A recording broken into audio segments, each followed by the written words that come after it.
اعوذ باللہ من الشیطان الرجیم بسم اللہ الرحمن الرحیم۔ السلام علیکم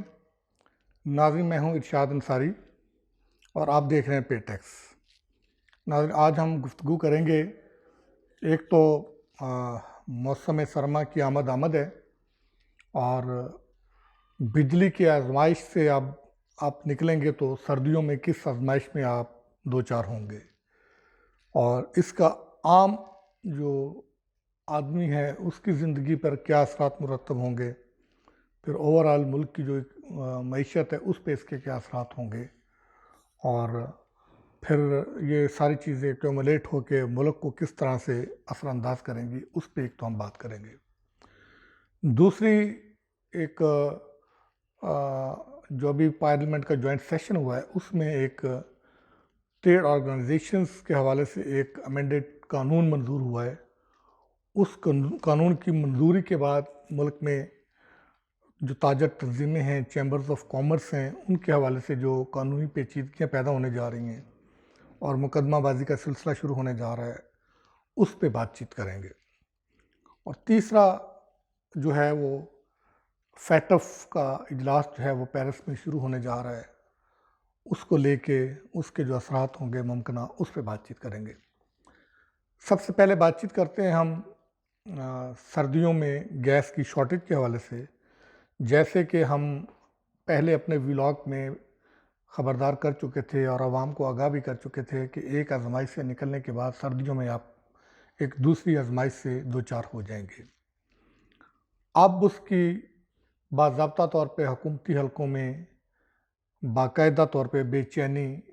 محسوس ہونا بھی شروع ہو گئی ہے، اور حکومتی جو عہدیداران ہیں، خود پرائم منسٹر میاں شہباز شریف اس بات سے جو ہے وہ خبردار کر چکے ہیں عوام کو۔ پھر وزیر مملکت جو پیٹرولیم کے ہیں مصدق ملک، وہ بھی اس بات کی جو ہے وہ تصدیق بھی کر چکے ہیں اور عوام کو جو ہے وہ خبردار بھی کر چکے ہیں کہ سردیوں میں گیس کی سیویئر شارٹیج ہوگی۔ ان حکومتی اعلانات کو لے کے عام جو آدمی ہے وہ تو پریشان ہے ہی ہے کہ سردیوں میں اس کے گزر اوقات کیسے ہوں گے، لیکن اس سے کہیں زیادہ ہماری جو انڈسٹری ہے وہ بہت پریشان ہے، کیونکہ ایک طرف کاسٹ آف پروڈکشن بڑھتی جا رہی ہے، اور کاسٹ آف پروڈکشن بڑھنے کی وجہ سے انٹرنیشنل جو مارکیٹ ہے اس میں ہماری جو انڈسٹریز ہیں ان کی پروڈکٹس کو کمپیٹ کرنا مشکل ہے، اور اوپر سے جو ہے وہ شارٹیج جو ہے وہ گیس کی ہونے جا رہی ہے، تو اس سے پھر ان کے جو رہی سہی کسر ہے وہ پوری ہو جائے گی۔ پہلے ہی ابھی جو ٹریڈ فگرز آئے ہیں اس میں ایکسپورٹ ہماری کم ہوئی ہے، ریمیٹنسز بھی کم ہوئے ہیں، یہ بھی ہمارے لیے الارمنگ ہے۔ اب گیس کا اگر کوئی حکومت بندوبست نہیں کر پاتی تو صورتحال مزید پیچیدہ ہو جائے گی، اور پھر سیاسی بے چینی تو آلریڈی موجود ہے، اور یہ جو پیچیدگیاں، یہ جو مسائل بڑھیں گے، یہ حکومت کے لیے مزید جو ہے وہ پریشانی کا باعث بنیں گے، اور اپوزیشن کو حکومت کے خلاف ایک ایزی جو ہے وہ ایندھن دستیاب ہو سکے گا۔ یہ جو ستائے ہوئے لوگ ہوں گے یہ اپوزیشن کے احتجاج میں ان کی آواز بنیں گے، اور حکومت کے لیے مشکل پیدا ہوگی۔ اور ہمیں جو ہمارے ولاگ دیکھنے والے ہیں، ہمیں بڑی تعداد میں انڈسٹریلسٹ نے ریمارکس بھی دیے اپنے، اور پھر ہمیں فون کر کے بھی ہمیں جو ہے وہ اپنے مسائل سے آگاہ کیا اور ریکویسٹ کی کہ خدا را اس ایشو کو ہائی لائٹ کریں کہ انڈسٹری جو ہے وہ پہلے ہی مر رہی ہے، اور اوپر سے اگر گیس کی جو ہے وہ قلت پیدا ہو جاتی ہے تو انڈسٹری کے لیے جو رہے سہے آرڈرز ہیں وہ پورے کرنا مشکل ہو جائیں گے۔ اس سے ایکسپورٹ بری طرح افیکٹ ہوگی، اور فیکٹریز جو ہیں وہ بند ہونے کا خطرہ ہے، جس سے ایک بے روزگاری کا نیا سلسلہ شروع ہو جائے گا۔ اس پہ اگرچہ ڈونرز بھی آئی ایم ایف سمیت دیگر جو ڈونرز ہیں اور عالمی مالیاتی ادارے ہیں وہ بھی پہلے ہی خدشات کا اظہار کر چکے ہیں کہ ملینز آف پیپلز جو ہیں، لوگ یعنی کہ لاکھوں لوگ جو ہے وہ خط غربت سے مزید نیچے جو ہے وہ جانے کا خطرہ ہے۔ تو اب یہ ساری جو سچویشن اکٹھی ہوگی تو وہ اس میں جو ہے جو بے روزگاری کی شرح بڑھنے کی جو رفتار ہے اس میں تیزی کا جو ہے وہ سامان پیدا کرے گی، اور پھر ڈیفینیٹلی مہنگائی بھی افیکٹ کرے گی۔ ابھی جو حالیہ ضمنی انتخابات ہیں، اس میں آپ نے نتیجہ دیکھ لیا کہ پاکستان تحریک انصاف کو ایک ایج ملا، اور خود وزیر داخلہ رانا ثناء اللہ بھی اس بات کا اعتراف کر رہے ہیں کہ ہمیں بجلی کے بلوں کے جو بھرمار تھی اور جو زائد بل تھے اس سے ہمیں جو ہے وہ کافی مار پڑی ہے۔ تو ہم شروع سے کہہ رہے ہیں کہ مہنگائی گورنمنٹ کے لیے چیلنج ہے۔ اگر مہنگائی پر کنٹرول نہیں کریں گے، یوٹیلیٹیز کو سستا نہیں کریں گے، تو حکومت کی مشکلات بڑھتی جائیں گی اور سیاست میں بھی ان کے لیے مقابلہ کرنا مشکل ہوتا جائے گا۔ تو لہٰذا حکومت کو پولیٹیکلی اینگل سے بھی کچھ کرنا چاہیے، اور جو اقتصادی اینگل ہے اس لحاظ سے بھی یہ ناگزیر ہے کہ ابھی بھی وقت ہے، اگرچہ بہت دیر ہو چکی ہے، کہ کچھ نہ کچھ آلٹرنیٹ ارینجمنٹ کیا جائے کہ انڈسٹری کو جو ہے وہ سردیوں میں گیس فراہم کی جائے۔ اگرچہ اولین ترجیح حکومت کی عوام کو، جو گھریلو صارفین ہیں ان کو گیس کی فراہمی ہے، اور اس پہ کہہ رہے ہیں کہ دوائی کی طرح جو ہے وہ 3 ٹائم کوشش کی جائے گی کہ صبح ناشتے کے لیے، دوپہر کے کھانے کے لیے اور شام کے کھانے کے لیے جو ہے وہ عوام کو گیس دی جائے تاکہ وہ گیس سے اپنا کھانا تیار کر سکیں۔ لیکن اس کے ساتھ ساتھ ہماری جو انڈسٹری ہے وہ بھی ہمارے لیے جو ہے وہ ریڑھ کی ہڈی کی حیثیت رکھتی ہے۔ اگر اس کو گیس نہیں ملی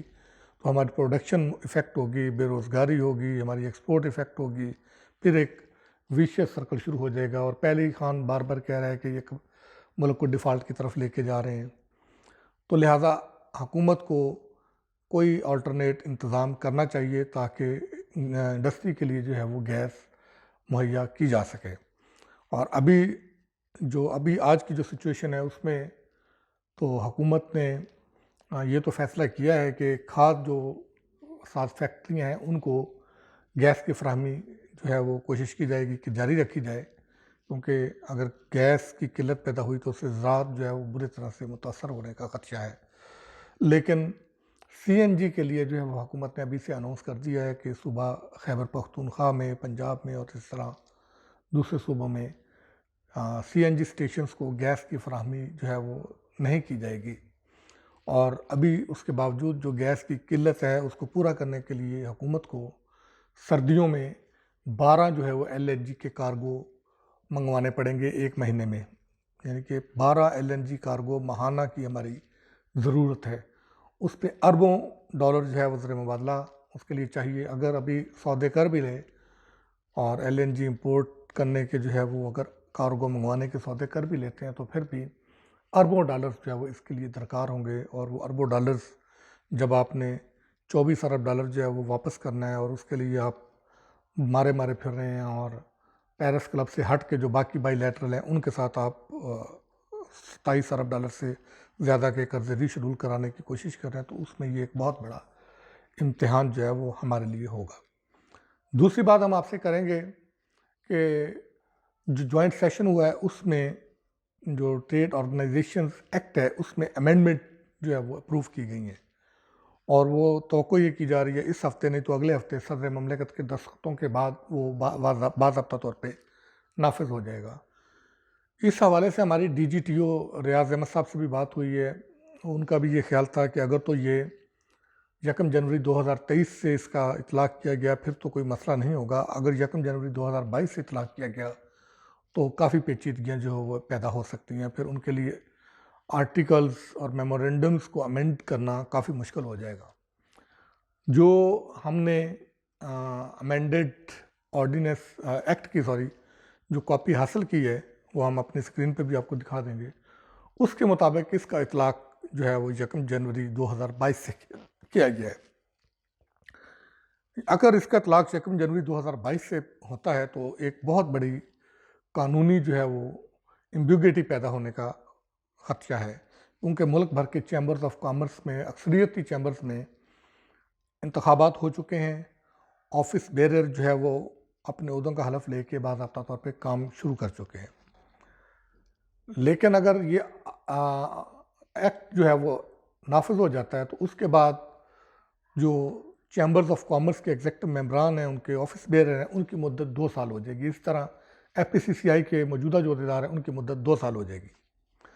اگر 2 سال مدت ہوتی ہے تو جو پچھلے جو عہدیدار ہیں وہ کلیم کریں گے کہ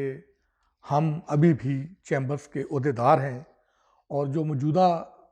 الیکٹ ہو کے بیٹھ چکے ہیں، حلف لے چکے ہیں، یہ کہیں گے کہ ہم ہیں، اس سے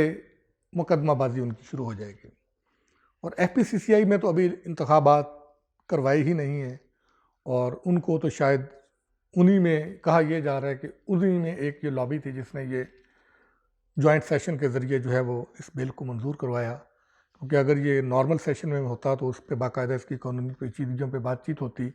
تو اگر کوئی حکم ہوتے بھی تو یہ حکم دور کیے جاتے، یہ کمیٹی کے پاس معاملہ جاتا، وہاں اسٹیک ہولڈرز کو بلا کے یہ معاملہ سارے جو ہے وہ دیکھے جاتے، اور قانونی پیچیدگیاں جو متوقع تھیں ان کو پہلے ہی ریموو کر دیا جاتا۔ اب چونکہ یہ پاس ہو چکا ہے، صدر مملکت کی طرف سے دستخط ہونا باقی ہیں، تو اب اگر صدر مملکت دستخط کر کے اس کو لاگو کر دیتے ہیں 1 جنوری 2022 سے، تو ملک بھر کے جو چیمبرز ہیں ان میں ایک لیٹیگیشن کا سلسلہ جو ہے شروع ہو جائے گا۔ یہاں ایک چیز ہم آپ کو بتاتے جائیں کہ یہ چیمبرز بھی اس وقت جو ہے وہ جو ٹریڈ آرگنائزیشنز ہیں، یہ بھی ایک مافیا کی جو ہے وہ شکل اختیار کر چکے ہیں۔ یہ اپنا اس طرح سے اثر و رسوخ جو ملک کی تجارت کو بڑھانے کے لیے تھا وہ تو کھو بیٹھے ہیں۔ البتہ یہ ضرور ہے کہ حکومت جو پالیسیاں انٹروڈیوس کرواتی ہیں، ٹیکسیشن کی پالیسیاں ہوں، ٹریڈ کی ہوں، تو ان کو ریورس کروانے کے لیے جو بڑے بڑے ارب پتی صنعت کار ہیں، وہ ان چیمبرز میں جو اپنے بٹھائے ہوئے مہرے ہوتے ہیں ان کے ذریعے اسٹریٹ پاور کے طور پر ان کو یوز کر کے پریشر بلڈ کرتی ہے اور پھر اس کو واپس کروا دیتی ہے۔ یہ ہم ماضی میں بہت ساری اس کی مثالیں دیکھ چکے ہیں، سی این آئی سی کا معاملہ ہو، شرط کا معاملہ کوئی بھی ہو۔ ایک جو بار بار پرپوزل دی جا رہی تھی جو حقیقی طور پر ہماری تجارت کے لیے اور تجارتی تنظیموں کے لیے بہتر تھا، کہ جو چیمبرز آف کامرس ہیں، ایف پی سی سی آئی ہے یا ٹریڈ باڈیز ہیں، ان کے کم از کم جو آفس بیئرر ہیں ان کے لیے جو ہے وہ زیرو کی ریٹرن فائلنگ کی جو ہے اس کو تھوڑا سا مزید سخت کیا جائے۔ یہ کافی نہیں ہے کہ جو زیرو کی ریٹرن فائل کرے اور وہ آفس بیئرر بن سکے، ان کے لیے یہ مسٹ ہونا چاہیے کہ کوئی ٹیکس پے کی لمٹ رکھی جانی چاہیے کہ صرف وہ آفس بیئرر بن سکے جو باقاعدہ طور پہ کوئی 1,00,000 روپیہ یا 50,000 روپیہ سے ہی سال کا ٹیکس باقاعدہ طور پہ جمع کرواتا ہو۔ ابھی یہ ہو رہا ہے کہ اکثریت جو عہدوں پہ بیٹھی ہوئی ہے ان کے بزنسز نہ ہونے کے برابر ہیں، یا ان کو یہ بڑے بڑے صنعت کار باقاعدہ طور پہ زیرو کی ریٹرن فائلنگ کے ساتھ منسلک کرتے ہیں، اور پھر ان کو آفس بیئرر بنوا کے پریشر جو بلڈ کرنے کے لیے ان کو ٹول کے طور پہ یوز کرتے ہیں۔ اور اس میں ماضی کی ایک بہت بڑی مثال ہے کہ ایک ایف پی سی سی آئی کا ایسا تاجر جو ہے وہ جو کلیم کرتا تھا کہ میں تاجر ہوں، وہ ایف پی سی سی آئی کا پریزیڈنٹ رہ چکا ہے، جو بعد میں 7 چیمبر میں بھی گیا، کہ جس کا کوئی بزنس نہیں تھا، جو اس نے ریٹرن فائل کی ہوئی تھی اس میں جو بزنس شو کیا ہوا تھا، اس میں جو ایڈریس تھا وہ گھر کا ایڈریس دیا ہوا تھا، جو ریٹرن تھی وہ کٹ پیسٹ تھی، اس میں کوئی فیصلہ بات کی کسی کوئی دکان کا جو تھا وہ بزنس کے جو ٹرانزیکشنز تھی اس کو اس میں شامل کیا گیا تھا۔ اس کو ہم نے خیر اس وقت ہائی لائٹ بھی کیا تھا، پھر بڑا اس پہ شور مچا، اس پہ انہوں نے اپروچ بھی کیا کہ ایسا نہیں کیا۔ تو خدا را حکومت کو اس طرح کے قانون بنانے کے بجائے ایسے قانون بنانے چاہیے، ایسی امینڈمنٹ کرنی چاہیے جس سے ملک کی معیشت کو تقویت ملے اور ٹریڈ ایکٹیویٹیز جو ہے وہ ریئل ٹرم میں جو ہے وہ فعال ہوں اور معیشت کا پہیہ چلے۔ جو حکومت کی پالیسیاں ہیں جو ملک کی معیشت کو چلانے کے لیے ہیں، ٹیکس نیٹ کو بڑھانے کے لیے ہیں، وہ اس کی راہ میں رکاوٹ بننے کی بجائے اس کو فعال اور بہتر طریقے سے نافذ العمل بنانے کے لیے حکومت کے جو ہے وہ دست و بازو بنیں۔